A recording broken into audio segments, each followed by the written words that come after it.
Welcome to another episode of Close Listening. I'm your host, Zach Morgenstern, along with silent co-host Ludwig von B. And today, in honor of Stevie Wonder's 71st birthday, we are listening to the album Music of My Mind. So this is an album I was about 3 months on the library waiting list for, and it counts as the first album of Stevie Wonder's classic period. Now, the classic period is where Stevie Wonder won a bunch of Grammys. It produced a lot of great hits like You Are the Sunshine of My Life, Superstition, Higher Ground, Isn't She Lovely, Sir Duke, and I Wish. Music of My Mind doesn't have any of those songs, but stylistically it's still the beginning of the period because rather than doing Motown pop, Stevie Wonder was writing more experimental songs that played with different kinds of synthesizer sounds. So I have admittedly listened to this once before, but it wasn't with very good headphones, and I didn't particularly remember the songs, but I do remember enjoying them. So let's give it a bit more of a look. Let's give it a bit more of a listen. Here goes. So the first song on the album is called Love Having You Around, and it's really like the transition into Wonder's classic period. So it's not necessarily the most interesting lyrically, though it starts out at its strongest. It says, every day I want to fly my kite, every day I want to fly my kite, every day I want to get on my camel and ride. So it's sounding a bit like it's going to be a very psychedelic and playful thing. Lyric-wise, it doesn't really do that for the rest of the song, but it does do that in terms of its sounds. It uses a sort of synthesized voice, contrasting with Wonder's real voice, and it overall has a bit of a groove affect to it. So on the one hand, it's just a sort of cool, accessible jam song, but it includes what, for at the time, would have been relatively revolutionary sounds, sort of anticipating the synth sound one associates with the more famous tracks, Superstition and Higher Ground. I should note that this song was co-written with Sarita Wright, who was Stevie Wonder's wife at the time and a regular songwriting collaborator. Overall, my only critique of this one is that it's quite a long song. It's 7 minutes and 24 seconds, which I don't get for something so simple. I often complain about long songs, and, maybe people don't always like that, but I have no problem with a song if it justifies being long, like when Bob Dylan piles one cool verse after another on top of each other, or, when Bohemian Rhapsody, every part of it is, a different memorable musical moment.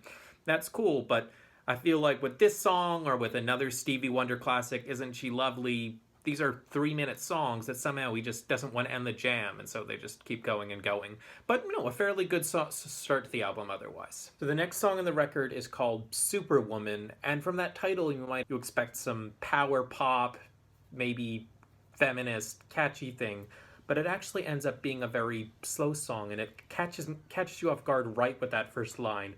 Mary wants to be a superwoman. So it's not written from the perspective of the superwoman or the superwoman's admirer, but a judgmental one. It sounds kind of acceptable because it sounds like it's from a parent, though it's actually from a judgmental lover.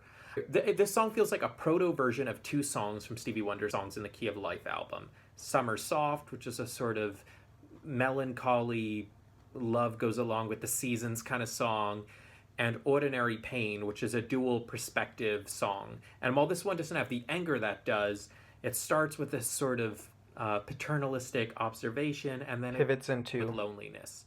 This is also a very long song. It's 8 minutes, 8 seconds. And while I think it probably could be trimmed as well, unlike Love Having You Around, it kind of makes sense to me why this one would at least be an above average length song. It feels like it mostly makes use of its ambitions and it's not just a jam that doesn't end. The next song on the album is called I Love Every Little Thing About You, Babe. I love every little thing about you. I found it kind of melodically hard to follow during the verses, but then it comes back to a very hookish, very memorable chorus. I love everything about you, babe. And I think that combination it kind of works with the theme. Like, the relationship is messy. The person doesn't really know if they can trust the singer. But then the chorus says, look, my behavior is complicated, but my feelings are simple, my feelings are catchy, and I hope they get the hook on your heart. So the next song on the record is called Sweet Little Girl, and anytime I hear one of these songs, I'm thinking, so what song from the Stevie Wonder classic period does it sound like? And this one sounds a lot like Boogie On Reggae Woman, except it's a lot more acoustic. And also, it wouldn't be a Music of My Mind song if it didn't get a heck of a lot weird. So after just the standard sort of groovy singing part, Stevie Wonder turns to this campy narrative voice, and he decides to play up the creepy angle at first, talking about giving the what we assume to still be the figurative little girl cookies and candy. And then he does this thing again later, but rather than just playing that creep character, he's playing more himself and saying, "Come on, baby, I love you more than my clavinet," his keyboard, which is a big part of the sound on this record. He's kind of invoking the Big Bopper on Chantilly Lace when he does these parts. But just when you think you're getting a normal song on Music of My Mind, Stevie Wonder decides to bring in the weirdness, and so far it's been an interesting, weird, but overall enjoyable experience with this album. The next track on the album is called Happier Than the Morning Sun, and for those who know it, I'm going to give you 5 seconds to guess which later Stevie Wonder song it reminds me of.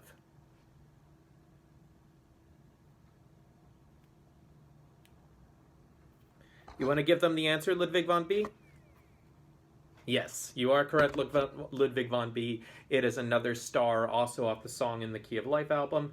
Probably the least weird song on this record so far. Again, a bit of a synthy sound, so it's still part of the classic period Stevie Wonder. But pretty conventional lyrics here, pretty consistent song structure throughout, reasonably catchy. No wonder he sort of improved upon it in the song Another Star. The next song in the album is called Girl Blue. It says Little Girl Blue, as in Little Boy Blue. The classic nursery rhyme is, of course, about telling a boy to wake up. And this is an attempt to win someone's love by saying, "Please come to me or your chance will fade." And it's co-written by Yvonne Wright, who I believe is the sister of Sarita Wright. As for the song, I think it also reminds me of Another Star, though there may be another Stevie Wonder song that's on the tip of my tongue that I'm thinking of. Again, it has a different sound than Happier Than the Morning Sun. It's more melancholy. I'm sure you can guess that from the two titles. But again, not as weird as some of the earlier stuff on the album. Kind of, I don't know, I'd like to say upbeat, melancholy, kind of like in the vein of Rich Girl by Hall & Oates, except that one's, pretty positive for the most part, whereas this one, the melancholy edge really comes out. So I think my experience when I first listened to Stevie Wonder's classic albums is I found a lot of them interesting, but I thought it was a shame that bright, positive energy seemed to go away, that there was no, signed steel delivered for once in my life, and the later, more ambitious material, with the exception of Sir Duke. Of course, that brings in the brightness. Anyway, the next song on this album is called Seem So Long. It's like a slow drag on a cinematic cigarette, or it's like meditation about trying to get a relationship to stay together, and what's interesting about it is how calm, how jazzy it is, despite the worried, negative emotions, until the end, when suddenly the voice becomes belty and the begging becomes apparent. It's an interesting song. Yes, I'm complaining about the lack of positivity, but it doesn't mean I don't find the music interesting. The penultimate song on the album is Keep On Running. This one, I guess I described as kind of gimmicky, between the drums and the keyboards, the way you have, quick moving sounds. It's, just creating running with the music, really selling the synths, and the lyrics just go along with that. The one thing I'd say that is kind of interesting about the song, even to this day, is the way that it jumps from the first part, the something gonna get you, to the keep on running part. There's a bit of a change in rhythm that's quite musically interesting. Obviously, you gotta listen to this in context. The synth sounds were newer when this was coming out. It was about buying individual synthesizers, not just one ordinary machine with a million different sounds on it. So, it's an interesting novelty track. Not much else to say about it. Finally on the album, you get a song called Evil. Not melodically, but lyrically, this kind of anticipates the later Wonder song, Love's in Need of Love Today. This one is also co-written by Yvonne Wright, and he's addressing evil as if it's a person, and it's sort of saying, I believe people are good, but there's this corrupting force in the world. And musically, what's interesting about this one is it ends in a great vocal climax, which is, I think, a pretty good way to end the album.